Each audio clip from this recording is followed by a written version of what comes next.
sahabat Bisa, jumpa lagi bersama saya Enisa di podcast Bisa. Podcast yang diinisiasi oleh komunitas Bersih Itu Sederhana Aja.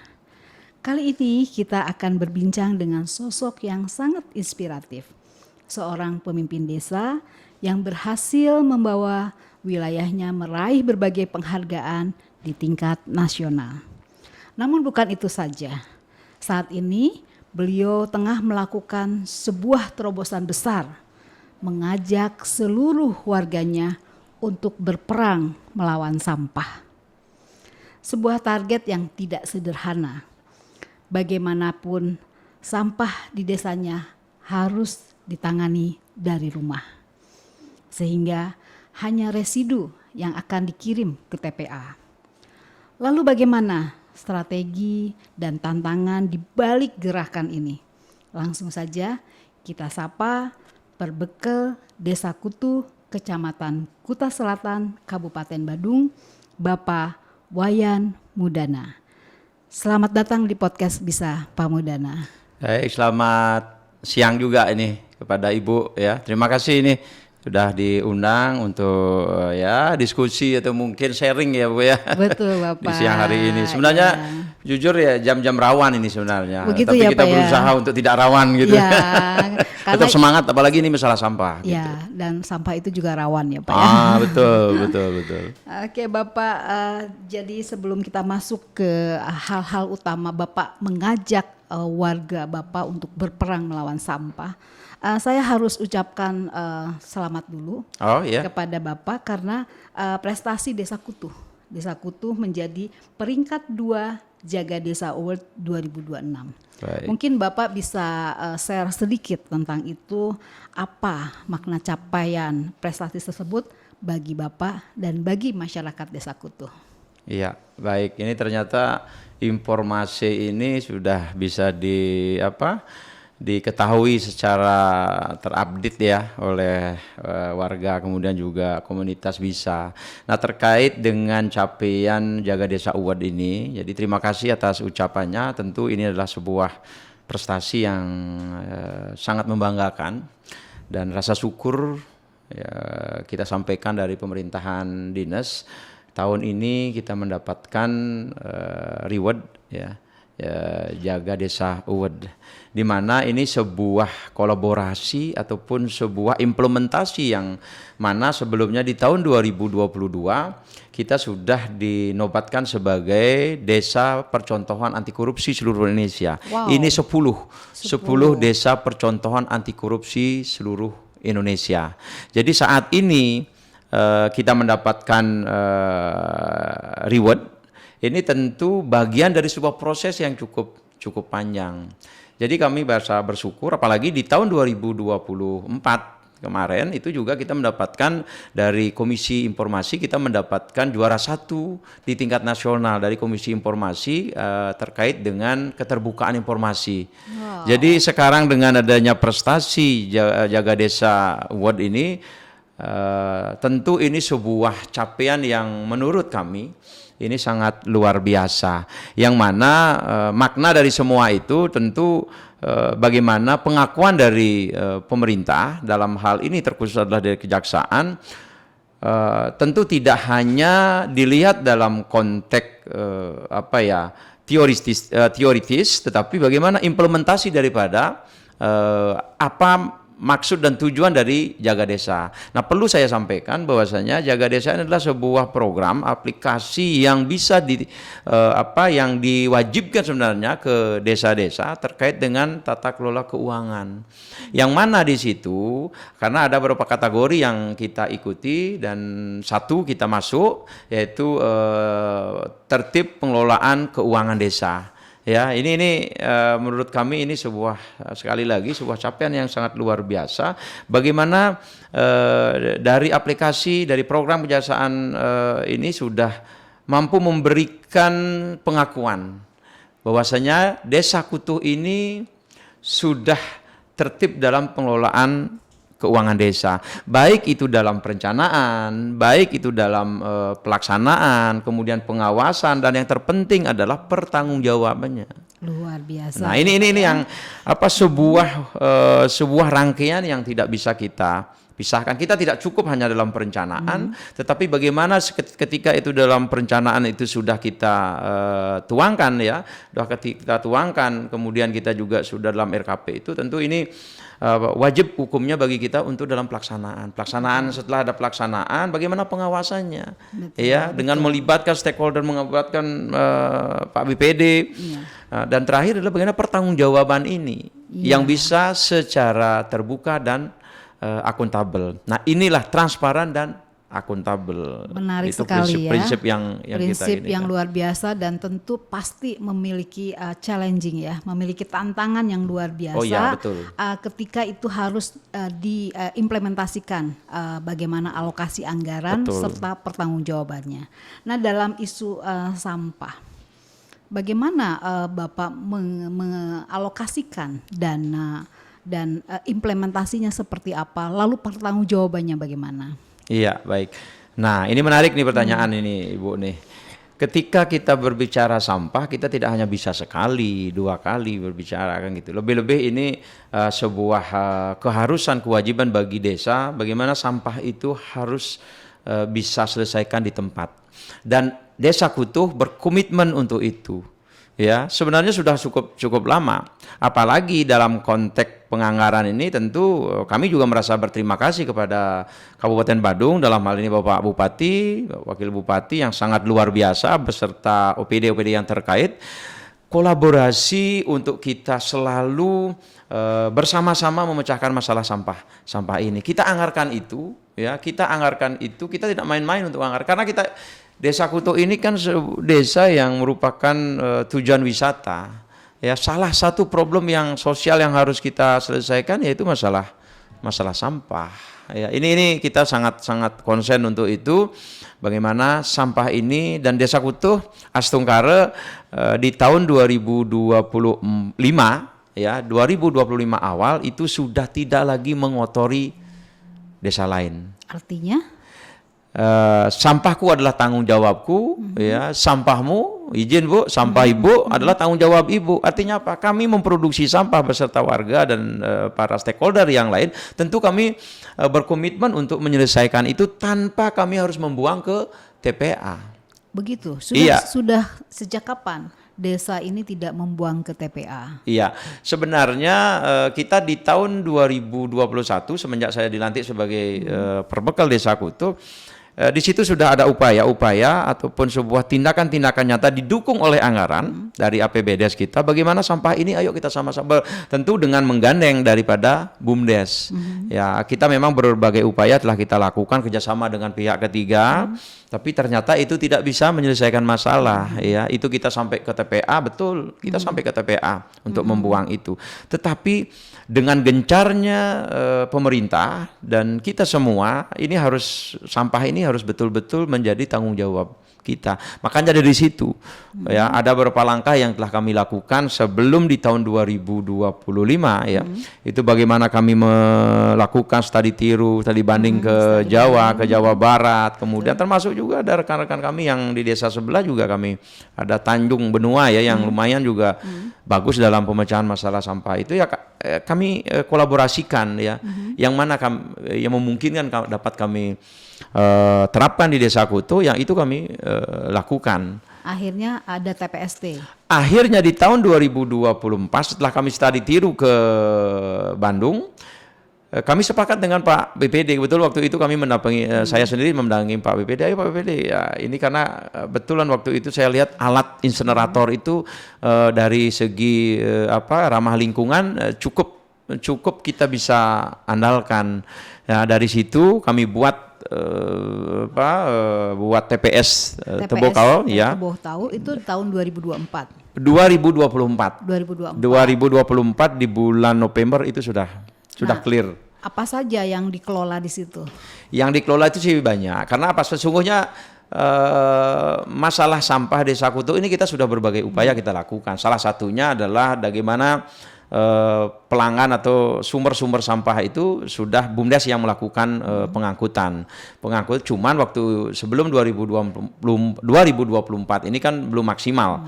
Tapi memang kita punya tempat yang notabene dimiliki oleh desa adat. Di situ ada lubang besar, di situ dibuang. Tetapi ini justru menimbulkan masalah karena di seputaran itu sudah ada villa-villa yang terbangun, kan gitu. Pengelolaannya bagaimana di desa adat itu? Lubang-lubang itu dikelolanya seperti apa? Apa dibakar atau bagaimana? Ditumpuk begitu saja.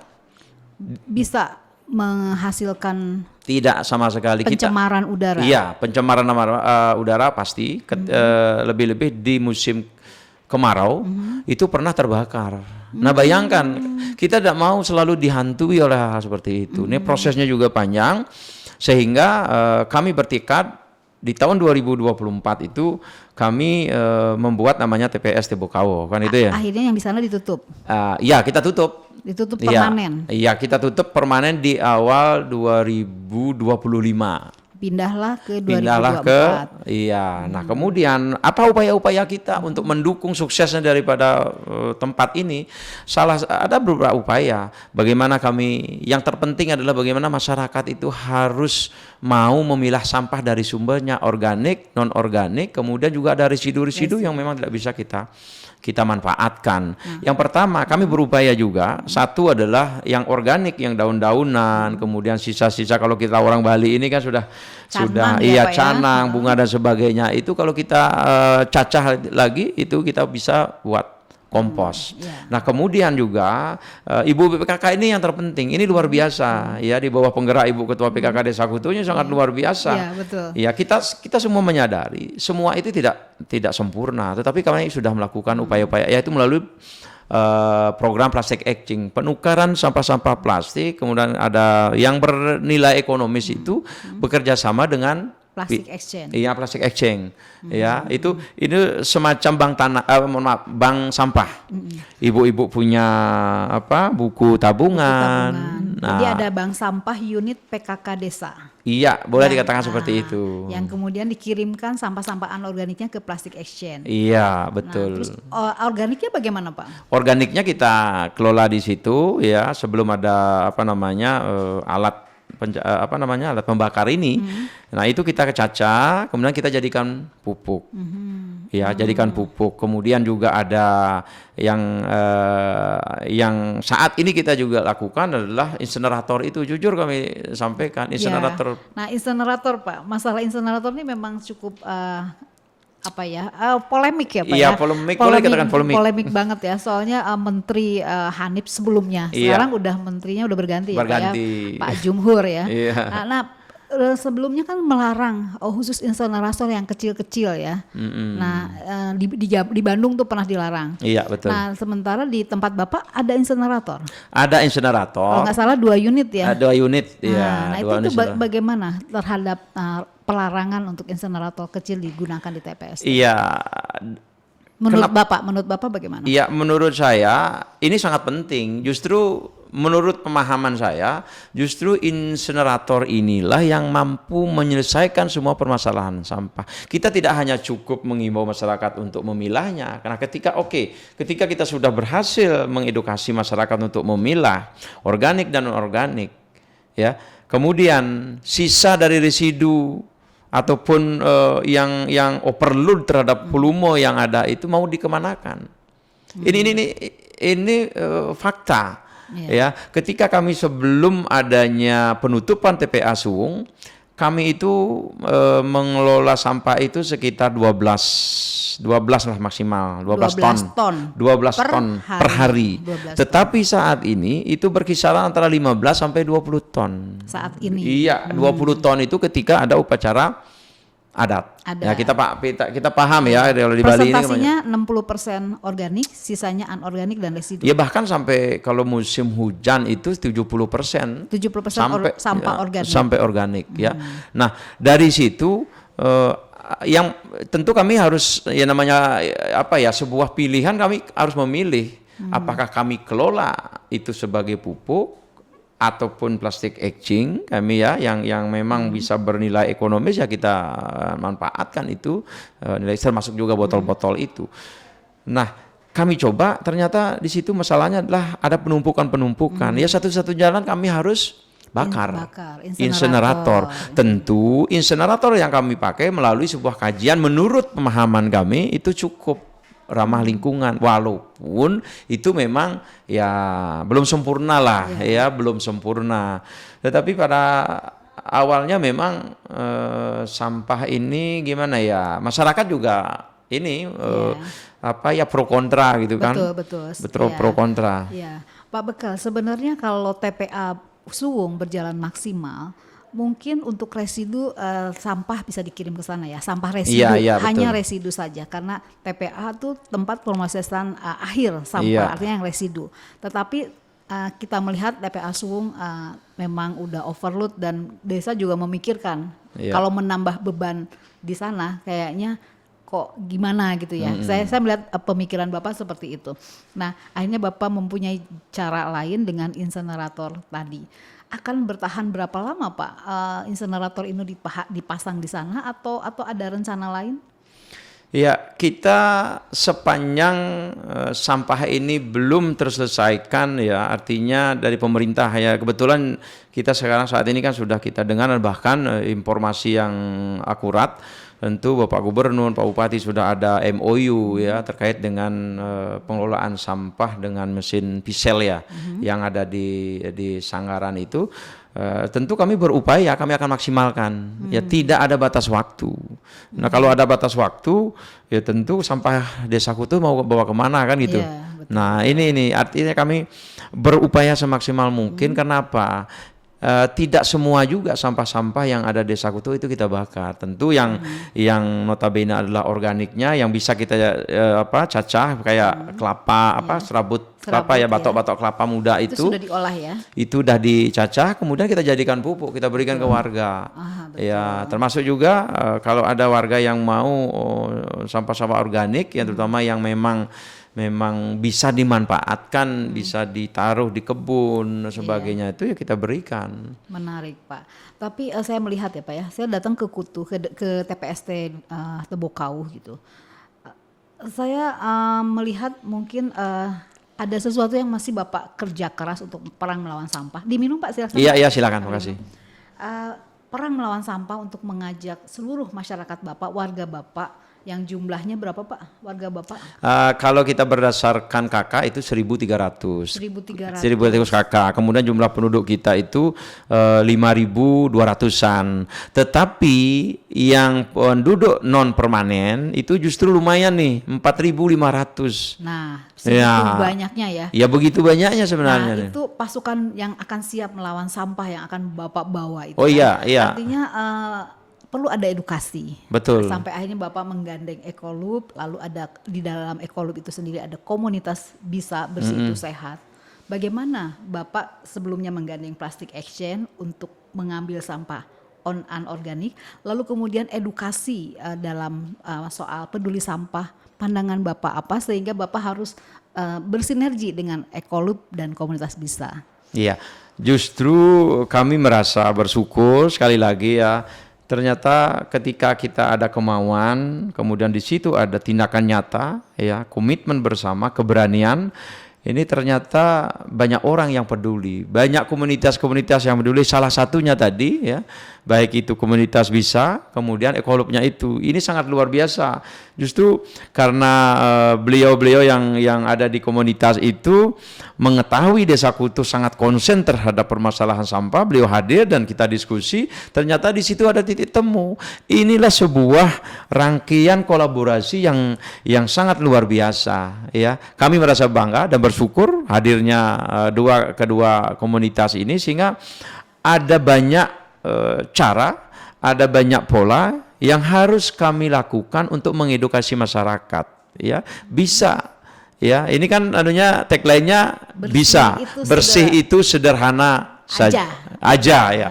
Bersih itu sederhana aja. Jadi bersih itu sederhana aja, kembali kepada individu-individu sejauh mana mereka itu mampu berkomitmen, ya, karena sampah ini kan kita sendiri.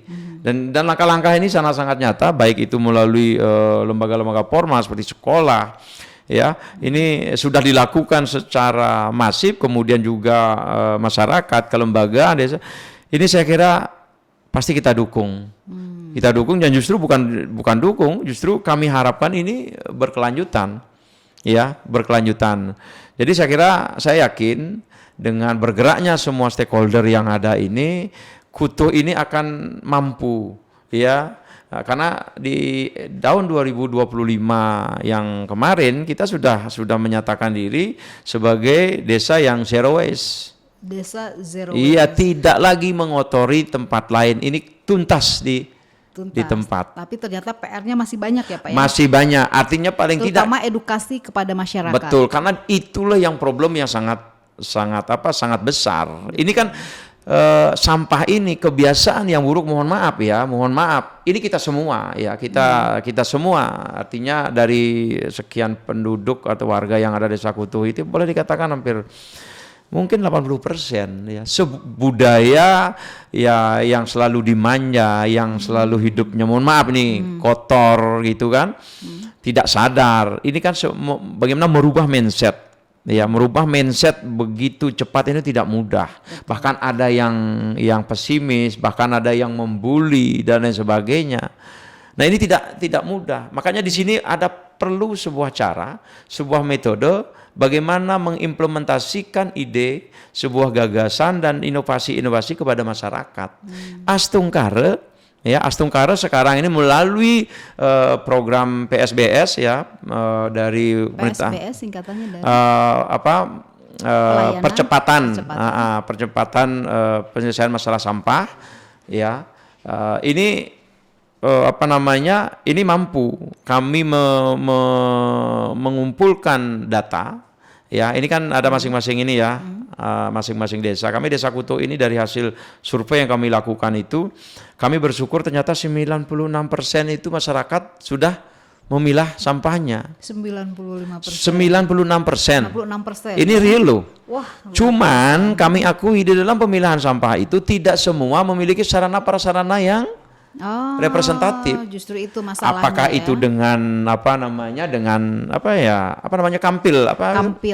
kampil kampil. Kemudian juga ada keranjang, ember untuk organik. Ember juga. Betul. Ya, kalau yang idealnya itu kan memang harus tong sampah ya. Tong sampah itulah yang ada yang permanen. Tapi ini setelah kita survei itu, ini semua ada dan mampu 96%. Berarti 96% ini siap diajak perang melawan sampah. Iya, boleh dikatakan seperti itu. tapi gini Pak, saya kemarin juga sempat jalan-jalan ke Desa Kutuh, ketemu sama warga Bapak. Saya tanya, sudah memilah belum? Oh sudah, betul yang Bapak sebutkan sudah. Iya. Tapi mereka masih ada yang kecewa Pak. Ketika mobil datang, semua sampah ditumpuk lagi. Nah itu bagaimana tuh Pak? Oke, pertanyaan sangat menarik. Ya, nah jadi saya selalu katakan sebuah tindakan, sebuah pola yang sudah kita terapkan itu tentu harus kembali tergantung kepada SDM yang kita punya gitu kan. SDM yang dimaksud adalah tidak cukup masyarakat hanya memilah, tetapi SDM yang kita punya yang ngangkut itu pun harus memiliki komitmen. Nah inilah salah satu problem yang memang kami hadapi. Ternyata betul Bu, masyarakat juga banyak yang komplain, bahkan langsung dia telepon, Pak Perbekal gimana nih, sampah saya sudah terpilah tetapi tidak ngangkutnya juga dicampur-campur begitu. Nah kita juga stressing nih. Perlu diedukasi kali Pak. Edukasi, dan kita berkali-kali sudah memanggil tenaga-tenaga pengangkut sampah ini.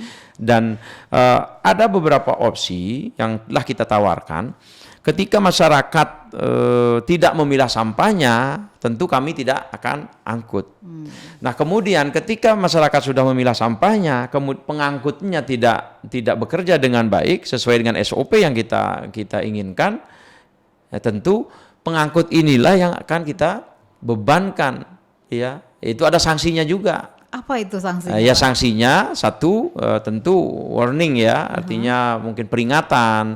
Kemudian berikutnya sampah yang diturunkan di TPS 3R itu kalau sudah dicampur begitu ya itu tanggung jawab pengangkut, itu kembali kan kita tidak bisa terima. Berarti mereka harus pilah. Mereka juga harus pilah. Makanya sekarang ini kan ada mobil truk yang punya kita, yang kita punya itu kan terbagi tuh tengah-tengah. Ini organik dan ini non. Ada sekat-sekat. Ada sekat ya, betul. Menarik Ada sekat, sekali leadership kepemimpinan Bapak dengan tindakan, dengan contoh. Sampah-sampah liar yang Bapak temukan, Bapak saya dengar sering menghukum gitu kan. Hukumannya sih ringan tapi bikin hukuman sosial. Bisa Bapak ceritakan tentang memimpin dengan contoh terkait dengan masalah sampah utamanya? Ya, betul. Jadi sebenarnya mungkin ini sebuah sebuah terobosan edukasi, boleh dikatakan inovasi. Terkadang kita hanya berbicara pada konteks regulasi. Ya, kalau Pak Presiden mengatakan kita saat ini tidak perlu omong-omong saja gitu ya. Sebenarnya kita punya regulasi loh. Ya, kalau di desa itu ada perdesnya, kemudian kalau di desa adat ada praremnya. Nah, kenapa kita tidak mau dan berani menerapkan apa yang kita sudah buat itu? Ya, di situ sudah jelas tertera dengan sangat jelas. Gimana bagi masyarakat yang membuang sampah sembarangan itu akan dikenakan sanksi, baik itu praremnya maupun di perdesnya, dan itu kita sudah lakukan dan itu tindakan nyata sudah kita lakukan. Bahkan mungkin ada 5 kali kita ada penangkapan, baik itu dari warga yang memergoki mereka, ya kita giring ke kantor desa, kemudian kita ada hakimnya juga berapa layaknya mereka kena ini dengan desa adat ya. Itu ada bervariasi. Kalau di perdes itu maksimal 3,5 juta. Wow. Kalau ada pelanggaran seperti itu. Besar sekali ya Pak. Besar. Ya?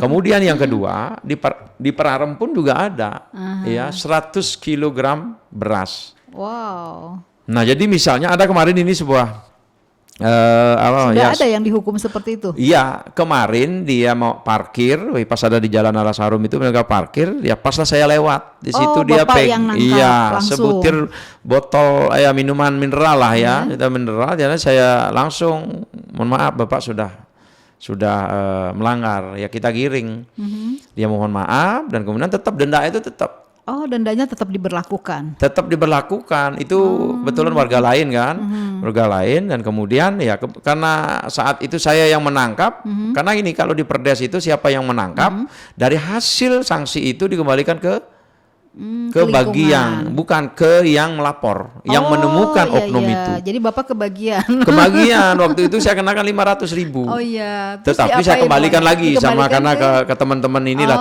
tim ini kan. Lingkungan. Iya, masa kita lah ini kan elok juga. Ya, jadi Bapak berikan ke teman-teman lingkungan untuk tetap jaga lingkungan ya Pak. Dan maksimal kemarin itu pernah dia kena 2 juta. 1 juta dari perdesnya, kemudian dari praremnya juga 1 juta, 2 juta loh. Wow. Karena dia dengan sengaja membuang, kemudian dia mau lari, ditangkaplah sama warga kita. Luar biasa ya Pak ya. Bapak juga perang melawan sampah tidak hanya sekadar menangkap, mengajak warga, dan ada patroli Pak. Iya betul, kalau patroli. Nah sebelum ke patroli, kita sebenarnya kan tidak dalam konteks ini, kita tidak ingin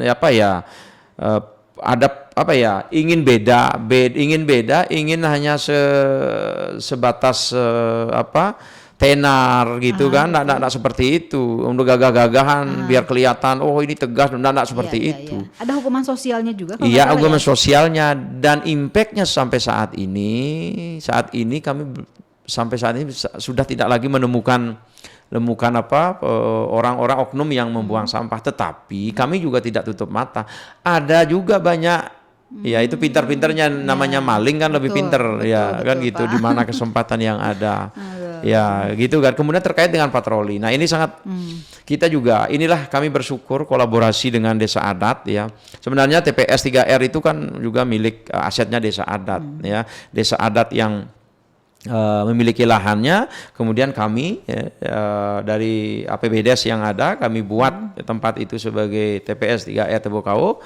Kemudian sarana itu semua kami biayai, itu menghabiskan dana 7M untuk patroli saja. Untuk TPS 3R itu semua ya. Dan setiap tahunnya juga kami menghabiskan ketika kita berbicara masalah sampah, penyelesaian masalah sampah itu 1,8 M setiap tahun yang kami habiskan. Jadi dari alokasi APBDes Bapak itu Iya. berapa persen Pak? Kira-kira kalau dipresentasikan itu? Kalau Lebih dari 1%? lebih.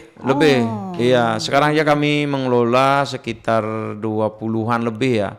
Ya, 20-an lebih berarti kalau 10% itu kan sudah 1 M, benar ya, 2 M, mungkin di bawah 10% lah berarti ya, berarti bawah 10%. Nah kemudian terkait kembali Bu, mohon maaf, terkait dengan patroli ini ada satgas namanya Satgas Sampah. Satgas sampah. Iya, makanya mereka itu yang terdiri 4 orang, ya 4 orang bawa motor piar, 4 orang itu ada dibagi 2 shift, itu berkeliling di Desa Kutu itu. Bagi wilayah-wilayah yang kotor, yang sampah-sampah berceceran di jalan, itu dipungut, mengodah piar, ya. Itu lumayan juga sih anunya ya, dampaknya terhadap kita.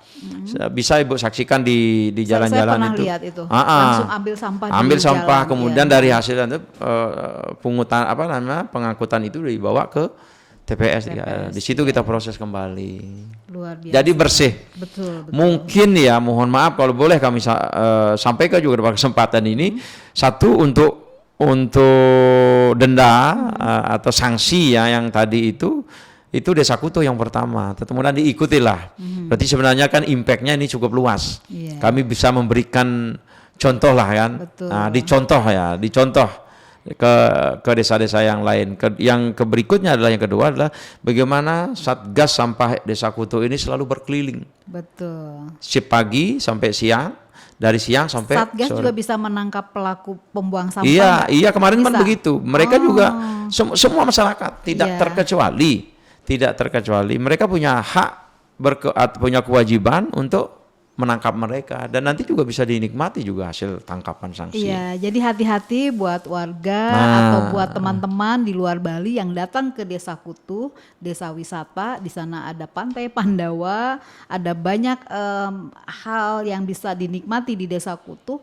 Jangan buang sampah. Dendanya lumayan gede. Iya, hati-hati karena ada CCTV juga. Ada CCTV. Ada CCTV juga, ya. Dan yang terpenting adalah ini kan CCTV secara langsung diplototi oleh masyarakat. Kan gitu. Betul. Iya, ini makanya kami berharap siapapun yang melintasi wilayah Desa Kutu mungkin untuk menikmati objek-objek wisata kami, kemudian juga bisa disebutkan Pak objek wisata apa saja di Desa Kutu? Nah, kalau objek wisata Kutu kan ada Pantai Pandawa, ada Pantai Timbis, ada Tanah Bara, ada Gunung Payung, kemudian ada paraglidingnya juga. Nah, kita juga ada spot tourismnya, kita punya lapangan Pak Bola. Nah, ini sudah potensi-potensi yang ada di Desa Kutu ini sebenarnya sudah kita gali sedemikian untuk memberikan ruang bagaimana peningkatan perekonomian masyarakat yang ada di Desa Kutu. Dan hati-hati di destinasi wisata yang tadi disebutkan oleh Bapak Perbekal itu, sekali-kali buang sampah 1 juta dendanya. Iya. Luar biasa. Bukan 1 juta, bisa lebih tergantung. Kalau misalnya dia membuang sampah 1 truk 1 carry ya bisa 3,5 juta. Wow, luar biasa. Gitu kan? Ini saya ingin mendengarkan cerita Bapak ini luar biasa ya, dari A sampai Z perang melawan sampah. Pelajaran apa yang kira-kira paling penting menurut Bapak dalam memimpin desa ini, terutama fokus di lingkungan, mengajak serta masyarakat untuk sama-sama membenahi persoalan sampah. Pelajaran penting apa? Pelajaran yang terpenting adalah bagaimana kita harus punya komitmen. Kita punya komitmen, kita punya konsistensi dalam melakukan sebuah langkah, gerakan. Yang terakhir adalah keberanian. Ya. Dan Bapak saya lihat sudah berani sebagai leader. Iya, nanti kembali kepada masyarakat yang menilai. Ya, karena kalau saya sendiri mengatakan berani, belum tentu juga masyarakat menilai saya sebagai berani, kan gitu. Nah, kita juga bagaimana strategi kita ini keberanian itu tentu kita harus siap dibully, karena ini ketika kita menyelesaikan masalah sampah ini kan tidak populis, ini kita menjadi orang yang tidak populis kan gitu, bisa tidak populis atau menjadi populis. Kalau bagi yang sudah mampu berhasil ya pasti akan memberikan dampak yang sangat luar biasa. Ya, jadi ya, seperti itu yang kita lakukan ya, tentu atas dukungan semua pihak. Dan terkadang juga ya jujur saya sampaikan, untuk merubah mindset masyarakat ini terkadang kan di antara kita. Nah, ini sebuah pekerjaan atau PR bagi kami, harus bersama-sama. Tidak cukup hanya seorang perbekal kepala desa ya, tetapi kita harus semua. Kami pun di kantor desa ya, kantor perbekal Kuto ini, kami juga harus tegas, harus konsisten, komitmen, harus berani. Bila mana ada perangkat staf yang tidak komitmen terhadap menyelesaikan dalam konteks sampah di lingkungan kita ini, ya kami juga tegur. Kan kita harus memberikan contoh dulu. Betul. Iya, sehingga kita mengimplementasikan kepada masyarakat itu lebih mudah. Contohnya gini.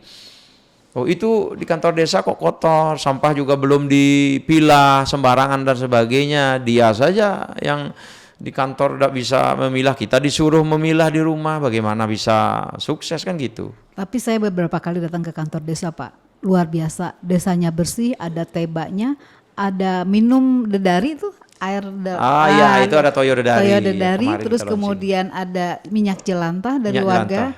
Jadi semakin lengkap ya pengelolaan air, sampah, tidak hanya sampah organik, juga sampai ke minyak jelantah. Iya, betul. Nah, ini ada cerita sedikit nih, sangat menarik ini. Toyo Dedari kebetulan waktu perayaan HUT Desa Kuto yang ke-24 kemarin kan kita launching tuh Toyo Dedari, yang kebetulan Pak Ibu Bupati juga hadir, beliau yang kita ini, termasuk juga minyak jelantahnya itu kan ada, termasuk juga ada sabun Dedari, ekoenzim. Nah, ini ekoenzim ini sekarang kita lagi giat-giatnya dengan Ibu BPKK nih. Ya, mereka sudah memproduksi itu masing-masing rumah tangga.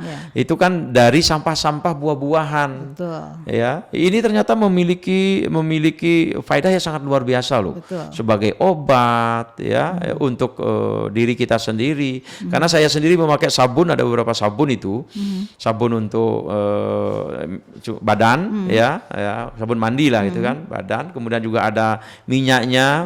Kemudian juga ada fruit enzim yang bisa kita tuangkan di pagi hari, air hangat satu tetes, kemudian minum di kosong. Ini memang betul-betul punya apa ya? Khasiatnya yang sangat luar biasa. Makanya ini sekarang yang lagi kami getol-getolnya dengan Ibu PKK, ini harus berhasil dan bahkan kita akan mau produksi sebanyak-banyaknya. Bisa dijual juga keluar ya? Iya, betul. Luar biasa. Pak, luar biasa pembicaraan kita hari ini. Ada satu pertanyaan terakhir sebelum kita berpisah. Saya ingin tahu bagaimana Bapak mengajak masyarakat nih, masyarakat warga Bapak, terutama yang tadi Pak, yang masih bandel-bandel, supaya jangan kena sanksi gitu Pak. Bagaimana upayanya? Ya, upaya ini betul perlu waktu. Tetapi satu hal, izinkan juga pada kesempatan ini saya menyampaikan terima kasih kepada warga Desa Kuto khususnya ya, atas dukungan dari warga Desa Kuto ini. Astungkare Desa Kuto ini sudah clear lah, zero waste ya. Walaupun mungkin kita tidak sempurna, tetapi bagaimana komitmen bersama ini sangat luar biasa ya. Jadi tadi pertanyaannya terhadap sebuah harapan gitu ya, bagi warga yang masih bandel Pak, supaya sama-sama kan ada 90 sekian warga sudah mau diajak berperang. Nah, sisanya kan juga harus mau Pak. Iya, betul. Ini sebuah apa ya? Sebuah tantangan sebenarnya. Sebuah tantangan bagaimana kami, apa yang saya sampaikan dari awal tadi ini, merubah sebuah budaya ya.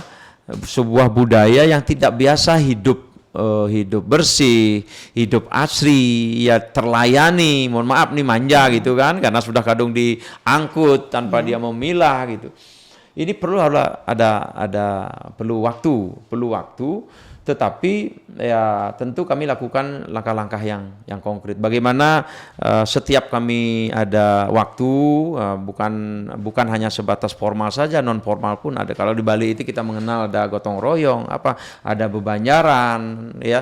Nah itu kita manfaatkan. Ada juga kader-kader posyandu. Melalui edukasi. Ya? Melalui edukasi harus kita edukasi, dan yang terpenting adalah satu masalah edukasi, yang kedua adalah bagaimana ada upaya secara konsisten ya untuk menerapkan sanksi-sanksi yang sudah memang ada di dalam sebuah regulasi yang ada, baik itu perdesnya, desa dinas, baik itu juga dengan praremnya. Iya, itu yang kita lakukan, sehingga di situ akan ada efek jerah. Termasuk juga kalau memang tidak mereka memilah sampah, ya kita jangan ambil, kita jangan angkut. Ya, kalau tidak angkut kemana dia akan buang sampah, kan begitu, logika sederhana kan begitu. Bingung sendiri nanti dia. Iya, ya. termasuk juga bagaimana kami mengupayakan semaksimal mungkin untuk selalu SDM kami yang bergerak sebagai pahlawan-pahlawan sampah di Desa Kutuh ini terus juga diedukasi. Ya harus diedukasi, tidak hanya pada sumbernya, tetapi juga pelaksana ini kan harus ini juga konsisten sama-sama untuk melakukan itu. Menarik sekali. Desa Kutuh bersama Pak Mekel ya. Bersama Pak Mekel siap berperang melawan sampah, meskipun hingga hari ini warga Bapak ini sudah lebih dari 90% warganya memilah. Dan semoga ke depan Desa Kutuh lebih lestari, lebih hijau, dan sangat luar biasa hari ini perbincangan dengan Bapak Wayan Mudana. Semoga semua yang disampaikan oleh beliau bisa menginspirasi kita semua. Dari Desa Kutuh kita belajar sampah bukan soal limbah, tapi tentang keputusan dan keberanian untuk berubah. Dan ingat, bersih itu sederhana aja. Terima kasih Pak Mudana. Makasih atas waktunya. Iya, siap. Nanti pesan saya jangan 1-2 kali saja kita terus ini lakukan kegiatan podcast ini kan bagian edukasi juga. Betul, karena ini harus terus dilakukan ya Pak ya. Iya, betul. Dan izin juga saya sampaikan closing statement ya, dengan selesainya masalah sampah di Desa Kutuh ini, tentu tagline kita adalah Desa Kutuh kuat dan utuh. Oke Pak, kita bareng-bareng ngomong Desa Kutuh kuat dan utuh. Tagline-nya Desa Kutuh kuat dan utuh. Iya.